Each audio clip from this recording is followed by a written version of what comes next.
Hello guys, এখন আমি আপনাদের সাথে ছোট একটা টিপস শেয়ার করব। টিপসটি হচ্ছে ফাইন্ড রিপ্লেসের একটা টিপস।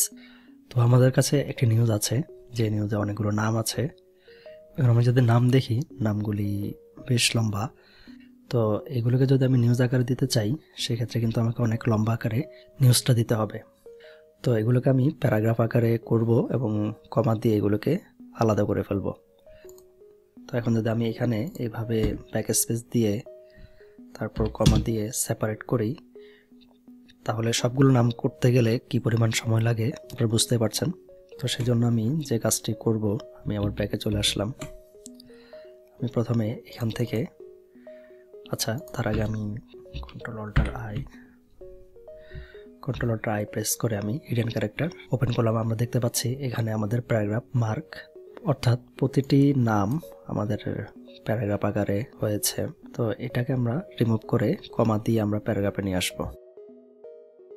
তো প্রথমে আমি একটি প্যারা এখানে সিলেক্ট করলাম এবং এখানে সব যে প্যারাটি আছে সেটা পর্যন্ত আমি সিলেক্ট করলাম। এরপর আমি কন্ট্রোল এফ চেপে ফাইন্ড রিপ্লেসে চলে আসলাম। এখানে আমরা যে কাজটি করব, এখানে সার্চ অপশনে সিলেকশন থাকবে, অর্থাৎ আমি টেক্সট সিলেকশন করেছি সেই সিলেকশনটা এখানে থাকবে। তারপর ফাইন্ড হোয়াটে এখান থেকে আমরা দিয়ে দেব এন্ড অফ প্যারাগ্রাফ, আর এখানে আমরা ম্যানুয়ালি দিব কমার পর একটি স্পেস হবে, স্পেস দিলাম। এরপর আমরা চেঞ্জ অল দেব। ওকে, এরপর আমি কন্ট্রোল অল্টার আই চেপে হিডেন ক্যারেক্টার ডিসেবল করে দিলাম।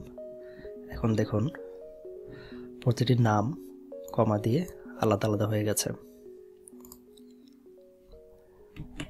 তো যতগুলো নাম আছে এগুলো এখন একটা প্যারাগ্রাফে চলে এসেছে।